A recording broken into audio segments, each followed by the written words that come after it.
And we are back, folks, here on the Michigan Insider Sports Talk 1050 WTKA, online at WTK.com. Sam Webb, Ira Weintraub on the other side, and you know what time it is. It is time for the MGoBlog Roundtable. We do it every Thursday in the 9 o'clock hour. The MGoBlog crew joins us to break down the week that was and look ahead to the week that will be, or at least the weekend that will be. Joining us as they do every week, starting off first with the man that started it all over at MGoBlog, Brian Cook. Brian, good morning. How are you? Hello. Just like Michigan and Pistol, I knew you were going to say that. Next, we go to Seth Fisher. Seth, good morning. Good morning. I taught Bacon's class, which is Dooley's class right now, yesterday. So after a bunch of 19 and 20-year-olds, you guys are nothing. All right. And then, of course, Craig Ross. Good morning, Craig. Morning. I see Brian's got sloth on his T-shirt. I have to say that's the deadliest sin. No, it's probably my favorite of the various sins, sloth. So good work. Thanks. I'm doing fine.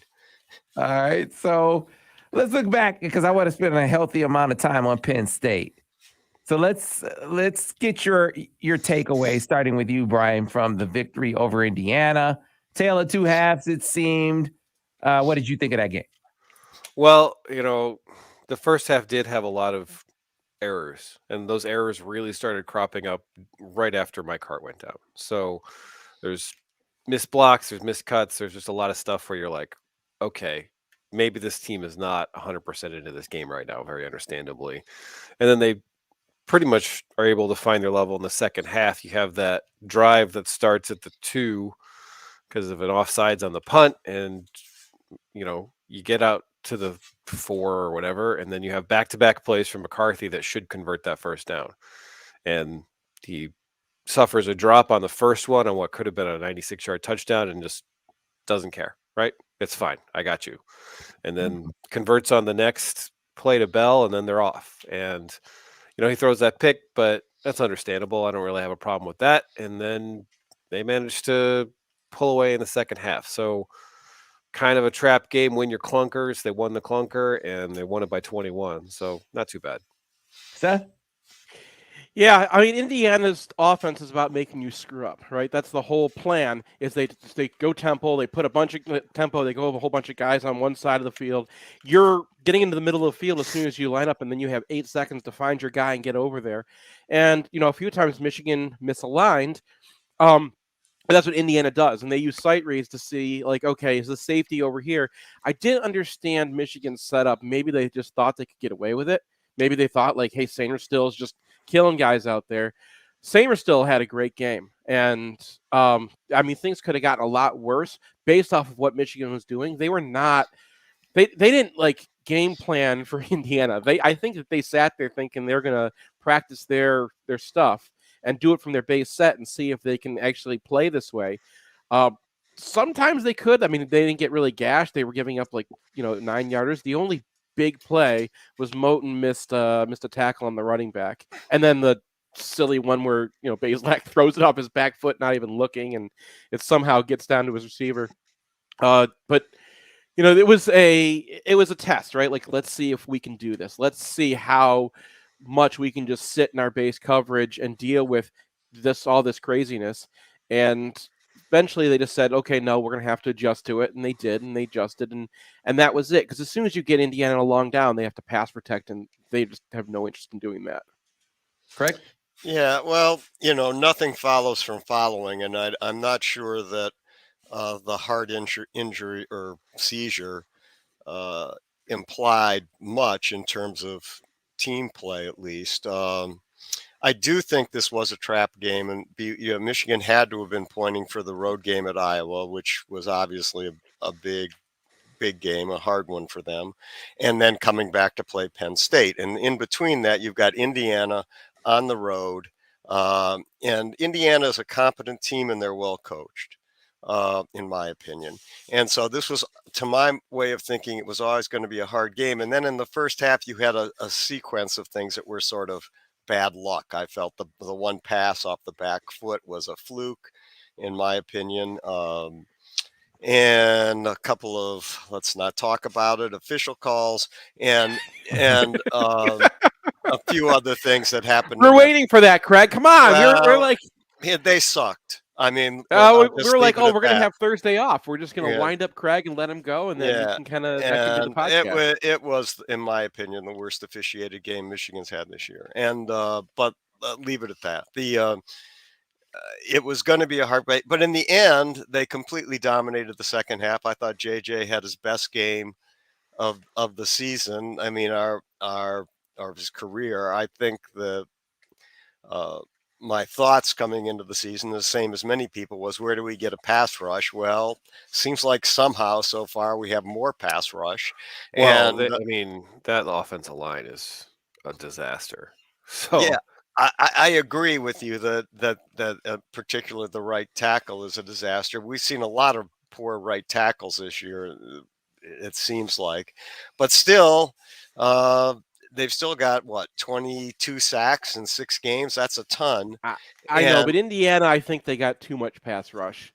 Like, okay, if we've seen Taylor Upshaw pass rush, and he's a valuable player for them, Yeah. especially like when they move him to tackle in the race car package. But if he's blowing around a guy, then it's really hard to take everything else that happens against that same guy as translatable to further competition. That's a fair point that I heard you and Brian make on your podcast. When everybody is rushing the passer, maybe it's not you. Maybe it's the quality of competition, and that's a subtle but pretty important something I hadn't thought of. But I'll give you guys credit for that one. That may be true. I guess we'll see. But incidentally, Penn State, if they have a weakness, or one of their weaknesses certainly is right tackle.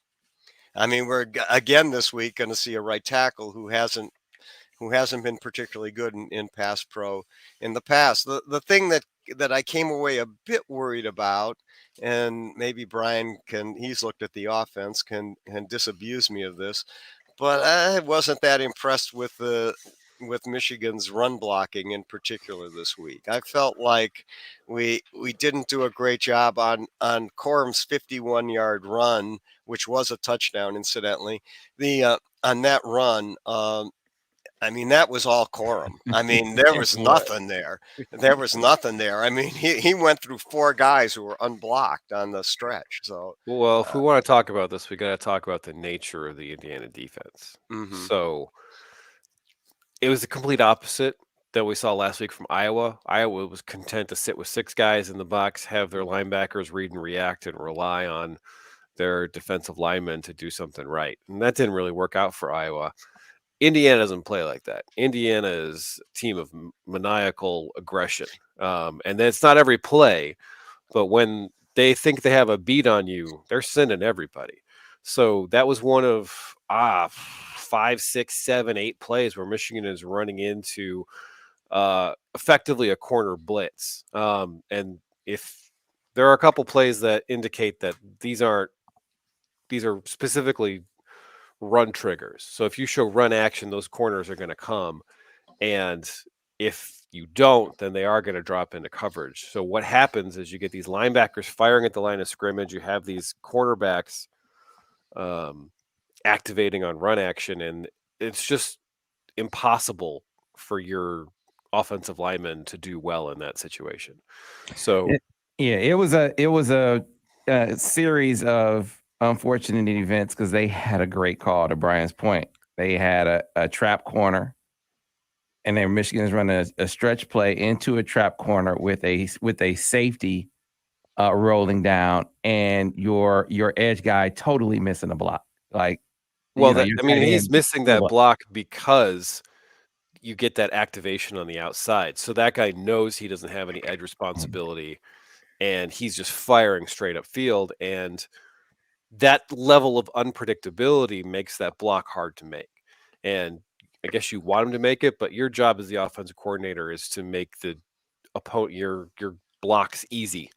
And Michigan did not do a great job of it in this game. They had some controls. They would put trips to the field and run some bubble stuff, and that really did hold those guys out there and give the blocking surface a more predictable approach. But if Indiana gets a beat on you, they're gonna put you in the backfield, and that happened a number of times in this game. The flip side of that is, there was a waggle play where they flipped it out to Bell for 25 yards, and all three guys in that waggle were wide open.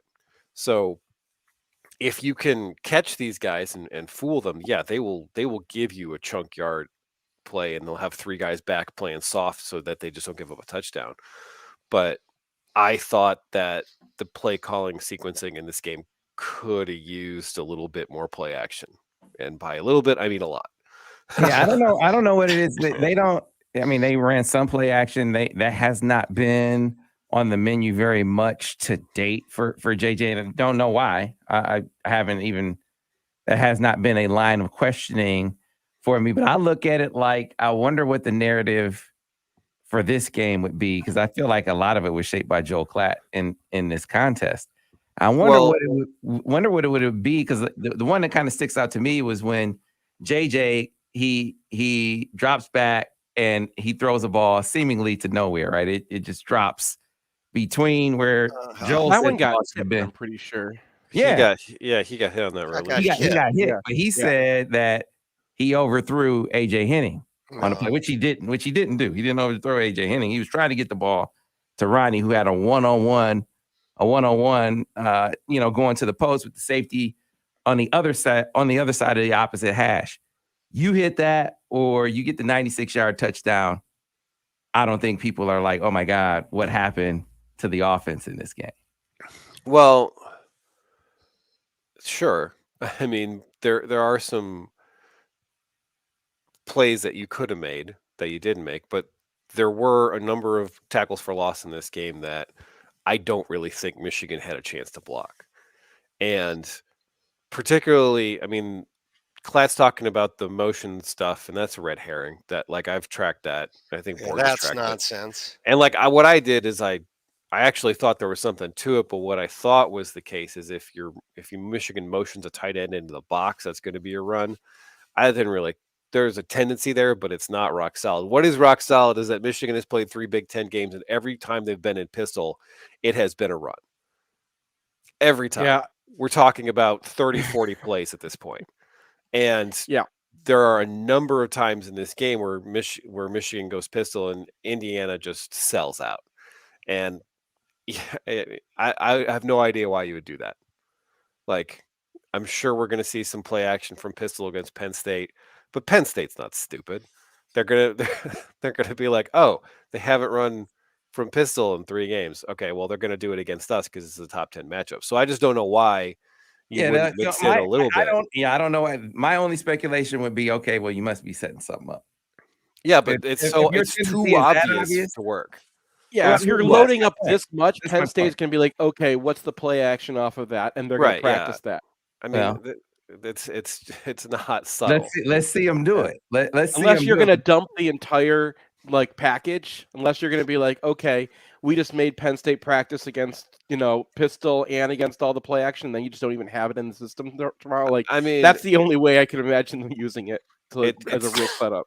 It's just throwing away downs at this point for pretty much no upside, I think. So that personally, I just don't understand.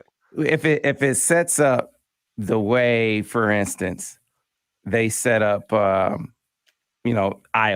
I'm thinking of that first series.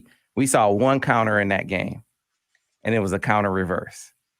It was the only time they pulled out. It was set up the year before by all the counters that they ran. They didn't run another counter the entire game. But they ran that same exact play against Hawaii earlier in the year. So that was already on film this year. It didn't matter because they only ran it once. Out in that game. They only ran it once. Well, you can run play action 4 times off of pistol, and if you're still running 30 times out of it, you've set that up, and then you not burned every single one of those down. Well, I mean, let's talk about something else in this game. Is that JJ McCarthy ran the ball 3 or 4 times in the first quarter, and then for the rest of the game, Michigan is getting the benefit of that. So there are lots of opportunities for defensive ends to crash against Blake Corum. They don't do it. They are respecting the threat of the keeper from JJ McCarthy. And I don't think that costs you anything tactically. JJ McCarthy can move. Penn State knows he can move. You're not really saving anything. So to keep Indiana off balance to not give them a lot of plays on which they're 80 to 90% sure it's a run. I don't think that's something where it's like, oh, we had to save this for Penn State. You might save something, a particular play that you think is going to work against them, a particular technique, but just the broad strokes of like, is this a run or a pass? Do we have play action from this formation? I don't think you're really getting anything by running 100% of the time from any particular formation. It'll be interesting to see because play action seems like it is that they are ripe at this point to really be able to take advantage of some teams. So if they are gonna break it out, it would seem like this would be the week to break it out. Maybe they were setting up for this more. I don't know that to be the case. I mean, I haven't looked at Penn State, but they could run all the play action they want against Iowa, and Iowa's going to read it out, and they're going to play the way they play. Indiana's a totally different defense. So this was a week where when they did run play action, guys were wide open. And, there's just, I mean, you want to see a little bit more creativity, I guess. They tried the fake check, which actually got Cornelius Johnson open on a dig and induced Indiana into a futile blitz that they mistimed. Other than that, there wasn't really a whole lot of oomph from the play calling. Understand that against a 22.5 point dog, but also this is a 10-10 game at halftime, and you're halfway through the third quarter, and it's still 10-10. It's like, okay, we gotta pull something out. And Michigan did do a couple things that played off tendencies, like they were using Schoonmaker as a decoy and getting the ball to Anthony behind him. So I think there's a little bit in there, but just in terms of like the number of really frustrating plays that it seemed like Indiana had downloaded, too high for me in this game. Well, that play, that dig to Andre, they must have run that play 6 different times on the day, and JJ hit a different receiver every single time. So I think that's an example of one play that he just opens the door for. So they kept going back to the well, and Indiana really didn't have an answer for it. So I think, just trying to speculate, I think maybe they saw, hey, we got some different opportunities with plays that we run to really get more out of him, and they got more out of him in the second half. That play in particular is one. I mean, they scored a touchdown off of that play with Cornelius Johnson. They got the two digs to Andre Anthony on that play. They got the one-handed catch to CJ on that play. It just wound up being a really, really effective one for him on the day. Yeah. Go ahead. I'm sorry, Brian. One thing is that on that first dig to Andrew Anthony, he's got Schoonmaker if he wants him. And he looks him up, and he draws that defender, and then he hits the dig behind Anthony. And we've seen that several times from him so far. Just the ability to flick his head around, to move people on the defense, to open up better opportunities for him to throw. And I think that's one of the most exciting things about him. Go ahead, Craig. No, I have just questions for you guys. There's the sequence where Michigan, I'm not sure where this is in the game. Michigan has a third and 2. They gain a yard. The refs put the ball back a yard anyway to make it 4th and 2. And Michigan runs a quarterback sneak, which seems to make the first down, but Michigan had called timeout. Right. So now we have like the ball moves again to about a 4th and 1.5. And Indiana. Give Olu credit. He moved the ball. The second time Olu did that thing that centers do, where you just kind of like shift that ball a little forward. I watched him do that. and so, but I wonder about that play. It looks to me like Ronnie Bell blows a block, and Ronnie Bell's a good blocker because he's too wide on the formation. Yeah, he was. Or is that just a terrible play call because he's Indiana's too wide, got every single person on the line of scrimmage? I mean, he's too wide, but also like that's a hard block to make. If you're the from wing, where he was, even if you're a tight end, even if you're an offensive lineman, the best thing you can do is cut the guy at that point, because you're already giving up a yard into the backfield by being on the wing. So, so first of all, that was another play where JJ is waving his senior, knowing exactly what his senior receiver is supposed to do. And it's like, come on in. And it still looked like Ronnie was confused there. So he was too wide for the play. Yeah, and so Ronnie's probably like, why don't you just split me out where this guy can't even affect the play Yeah. anyway? He's going to have to Right. go outside with me. Why are you inviting this guy into the backfield? yeah, That's a good he question. just needs to put his body in the way. You don't even need to make an effective block. The run isn't going there.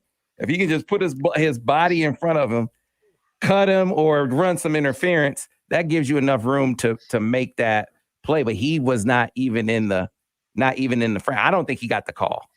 Is essentially what I think was the problem. If Ronnie gets the call, he at least puts his body in the way, They're and that coming out gives of you a enough room to get a yard. But they're coming out of a timeout.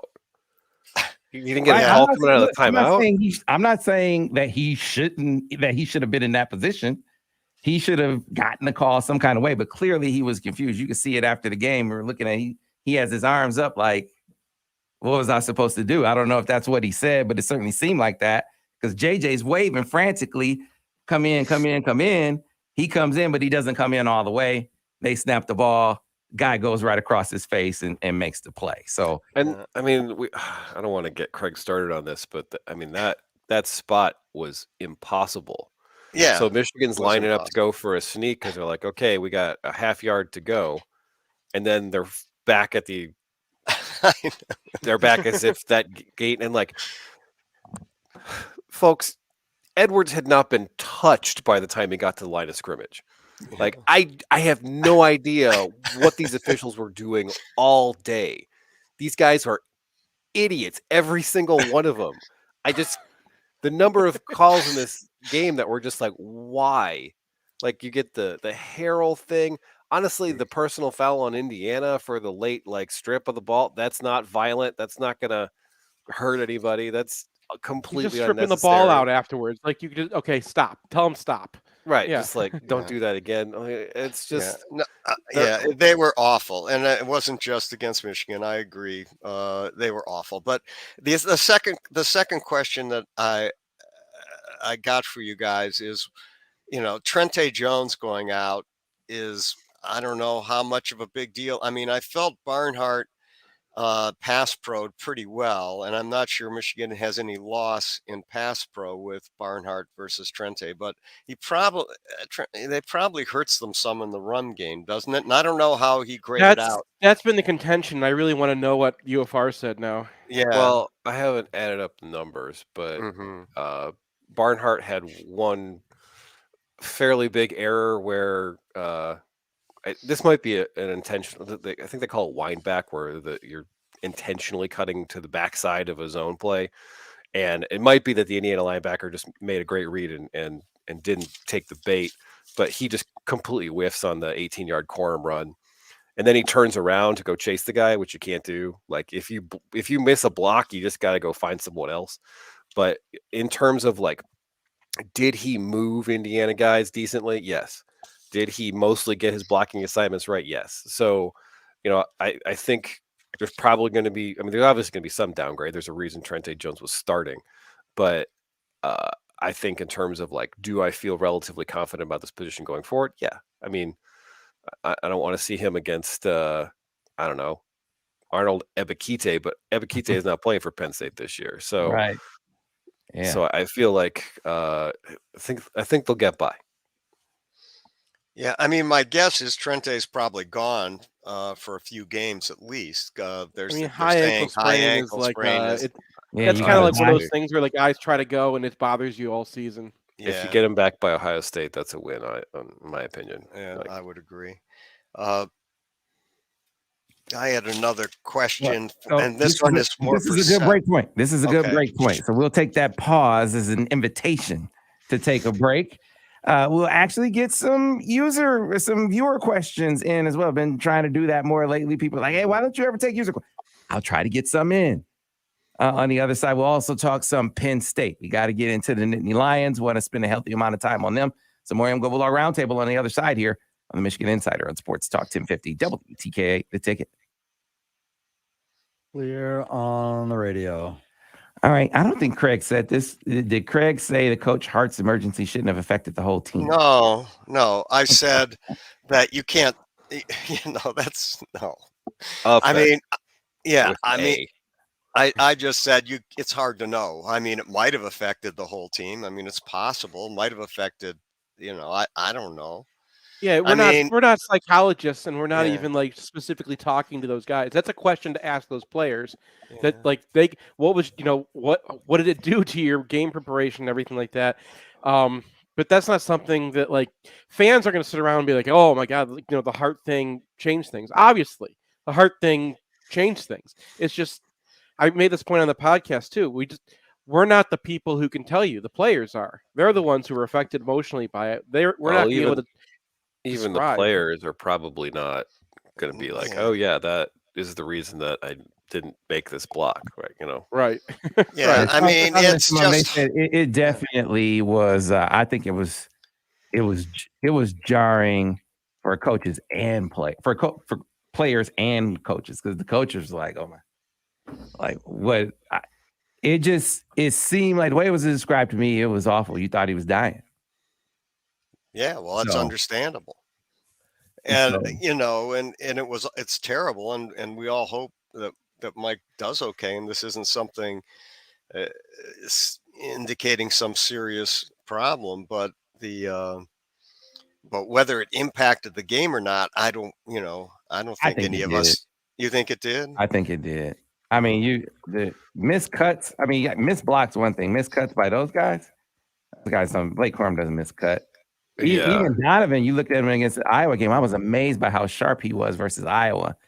Yeah, And there were, and yeah, a couple of the Donovan ones were just kind of like, wow, that's yeah, he that was edge out is of it. very set. Yeah, Okay. he was out of it. This will be a close game unless cleans up linebacker play. I actually agree with that.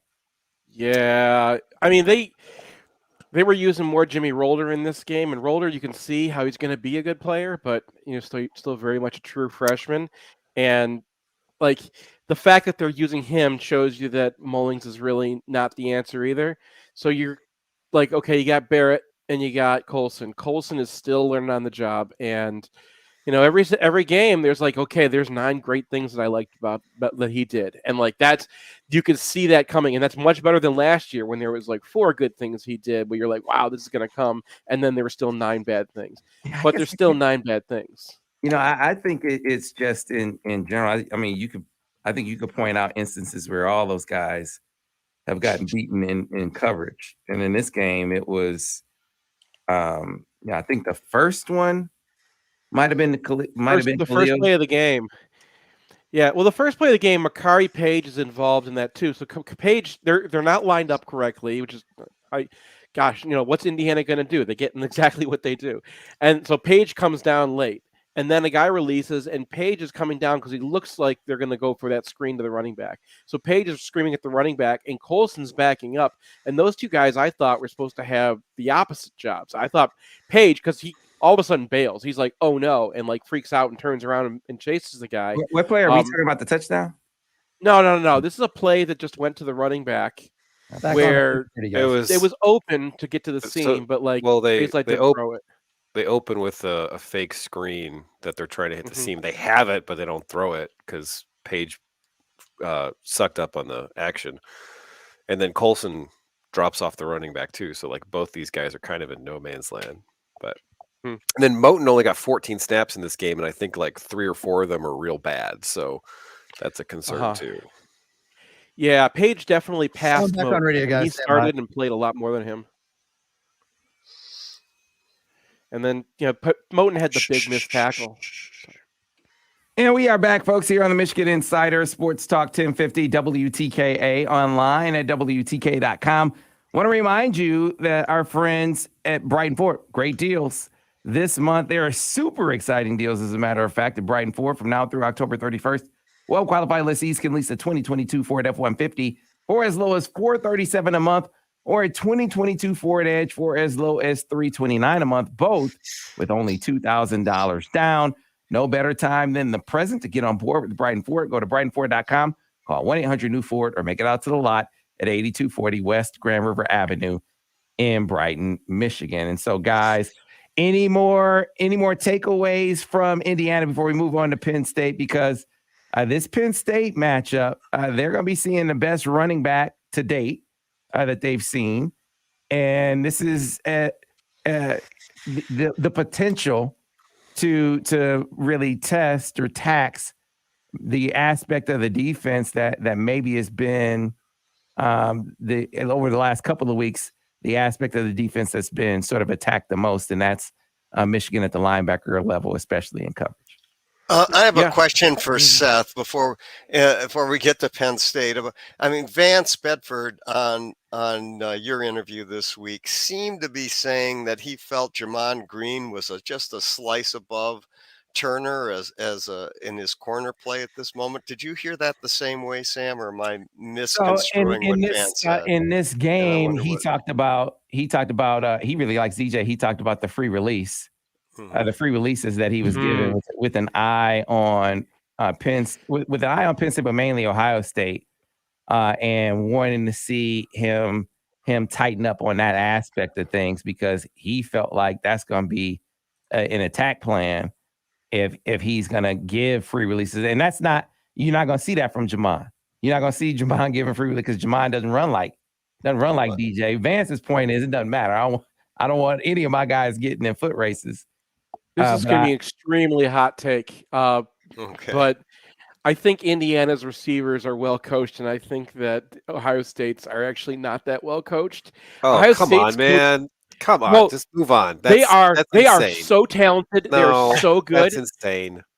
They're so good. They don't stop telling people that like good football programs aren't coaching their players. That's no, that's not what I'm saying. That's not what I'm saying. What are you saying? That I'm saying specifically Indiana's receivers had some good moves to get off the line, and they were beating DJ, especially Cameron was beating DJ Turner off the line. He was getting good releases, and I haven't seen guys get good releases against Michigan corners for a long time, including against Ohio State last year. They were really jamming them up at the line. Michigan's normally been pretty good at that. And Jamon Green has actually been excellent. We saw one from Will Johnson where he put a guy to the sideline. But some of the Indiana receivers, they have really good footwork at the beginning of the play. And that, even the one with the back foot ridiculous throw, like Turner had a chance to jam that guy, and just like, he whiffs on him, and then he's got to follow, and then he's got to catch up. He's got the speed to catch up. But I want to give credit where credit's due. Indiana had some good plans to get off the line of scrimmage. They also used a little bit of motion at the beginning to get off the line of scrimmage. They knew what they were doing as far as that was concerned. Okay. Yeah. So what are, as far as the question that I got to one in the break about linebackers in coverage, Iowa clearly got some plays that way by game in Michigan's linebackers, and this was another game where they did that with some success. You had the wheel to the end zone, and then of course they tried to it was a legal crack if your tight end stays behind the line, right? But clearly that's where they were trying to attack Michigan. Penn State don't really throw it to Nick Singleton. But I can see with a couple of weeks them saying, "Hey, we can." They got a wheel to Singleton in one of those early games in the season where it was just like, okay, that looks scary. But that play, I thought, I don't know if this is Michigan's plan, but I don't think Barrett should have been the one responsible. Now the crack that they call it back correctly. It's an illegal pick because it's caught past the line of scrimmage. That play was not designed to be caught in front of the line of scrimmage. That play was designed to be caught in the backfield, which would make that crack legal. And the best way to deal with that is not to have your guy fight over that. The best way to deal with that is to have your cornerback replace, because he's the one seeing it. He's the one following the guy, and like that cornerback then just runs himself into Michael Barrett. Barrett's a fast linebacker. You can get away with that. If you're playing a guy like Michael Barrett at linebacker, you should be using his speed to make those switches and just have Turner come up and make that play. Or it's a no play if Iabi takes the quarterback instead of going for a dive on that play. It's maybe a tackle for loss on that. Yeah, I mean, why are you taking the quarterback? He hasn't kept it once, right? But that's your responsibility, though. You don't have dive. You don't have dive responsibilities on that play. Your edge guy has the quarterback. That's his man. And so it was one of those deals where I think that's a coaching point. What I took from that play was the adjustment that they made from the touchdown in the first half to that particular play, or I mean, the touchdown that they scored at first. And when was that? The crack, was that in the second half? Yeah. At any rate. Well, no, the- that was the actual. Sorry, that was the end of the first. That was in the first half. That was Yeah, the second quarter. your the alignment of your linebacker was different. It was very, very subtle, and it was something that Vance pointed out to me when we were looking at the film. The first time that they put the running back out and he runs in the flat, you had your linebacker aligned in the A gap. He aligned in this gap responsibility. He was out leveraged from the jump. Well, he's Right. out from the jump, and then he takes a false start on like no action. Right, and that just compounded the error, and his first steps were wrong. In addition to being in the A gap, so he was out leveraged, and then he exacerbated the problem. On the crack play, you see a different alignment of the linebacker. He is aligned on the tailback in the B gap, even though he still has A gap responsibility. So they were making some adjustments there, and they were going to put their linebacker in position to be able to make a play. I don't know about the exchange that you were talking about there, Seth. So, I don't know if it's in the program. I don't know if that's the plan.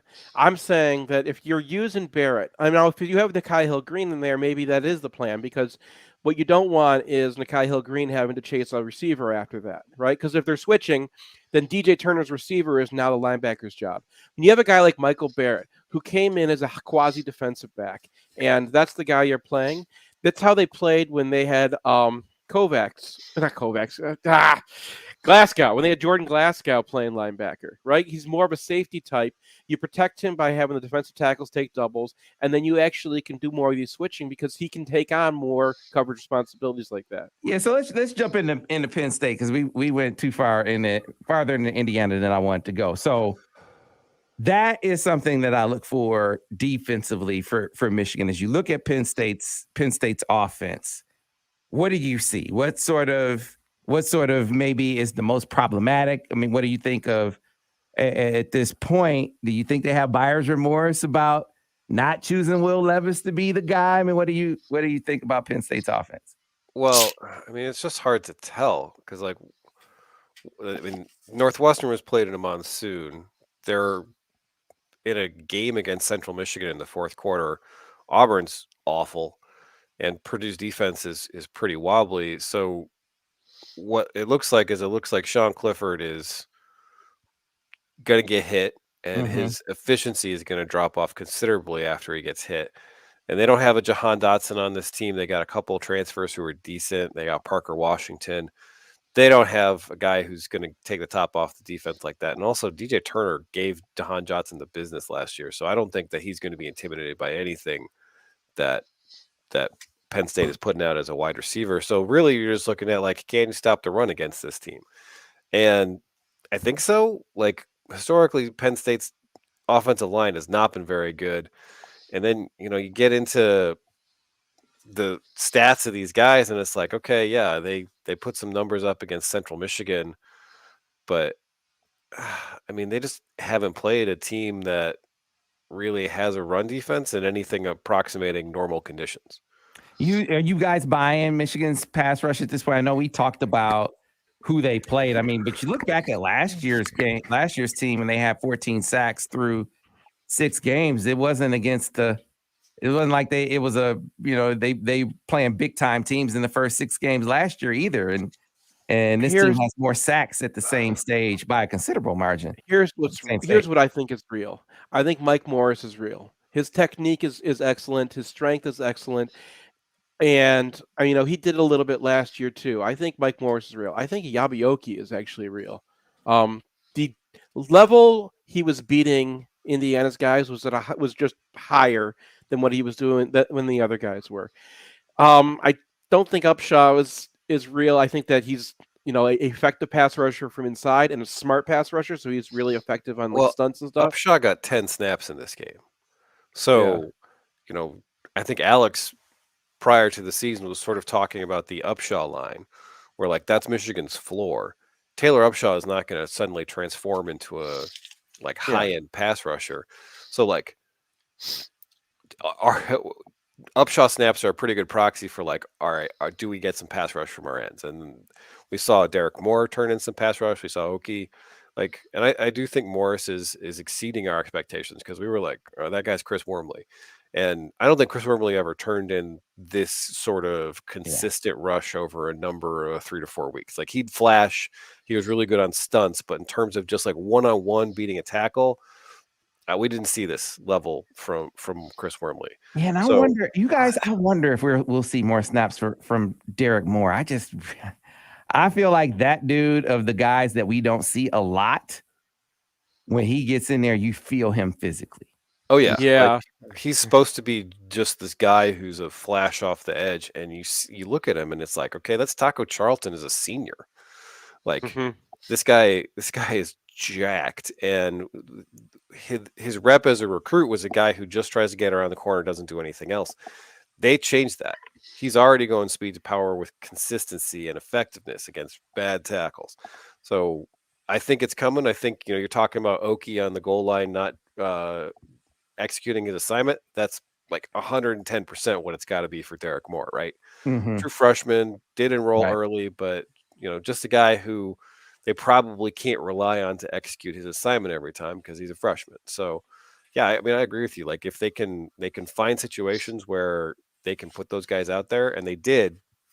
I mean, those guys almost had as many snaps as Harrell in the last game, and that's partially because of Indiana's tempo. Mhm. But I mean, shouldn't we be moving Morris inside on passing downs and letting both those guys go to work? I kind of think They so. do Yeah, that. it's interesting. They They do did something that. really interesting on Iabi's sack. They aligned him on the same side as Derek Moore and gave him a running shot at the guard, and he ran right Yeah. through the guy. Oh God. I think you mean Morris, right? Like that. I think that was Morris on the outside. Or Yeah, was it? No, it was it was it Morris was? on the More. That was outside. the 3 freshman rush. It was Mike Or the Morris. 3 new It was guys. Mike Yeah. Morris on the outside. It was Mike Morris on the outside, and then it was Iabi, offset off the guard. He got that running shot and just dispatched the guard on his way to the quarterback. And I wonder if we might not see that more.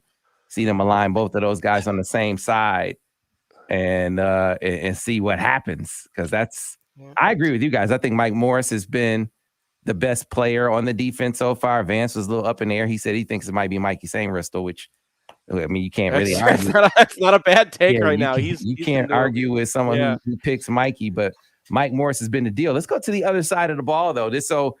Look, if it weren't for Aiden Hutchinson and Dave Ajabo last year, you'd have been talking about Penn State's defensive ends because they had some guy. Ebiketie was a dude. And here's what we forget is Adisa Isaac was supposed to be the guy over him. So what about Penn State's defense do you think we are going to see a similar sort of defensive presence to the one we saw last year that was pretty disruptive against Michigan for 3.5 quarters? Well, they got this kid in called Chop Robinson, and just by name alone, I think he's going to be pretty good. And like he's a guy who is grading out really well to PFF, and I do trust their like pass rusher rankings pretty well because they have stats to back it up. How many pressures you got? I think that's pretty useful. So, I mean, this guy transferred from Maryland, which is a really he was a Maryland 5-star who wasn't getting on the field immediately at Maryland and kind of wanted to transfer because of it. There was when I was doing the previews this year, the Maryland blogs were pretty upset about with their coaches for letting Chop Robinson go. Yeah. I mean, so there's going to be a real test, especially for Barnhart. I think he's probably not on the level of Ebiketie because he's a sophomore. He's a true sophomore, so he's not at that bull rush level yet. But he's going to be a problem in a way that I don't know if Michigan's faced a high-end pass rusher this year. I mean, nobody from Maryland counts, I don't think. So we saw Hayes struggle in this game last year, and so that's going to be a major swing point for the game. No doubt. Yeah. From a macro view, I do this little stat, and it's worked over and over. It nailed the point differential in both the Iowa and the Indiana game to within a point.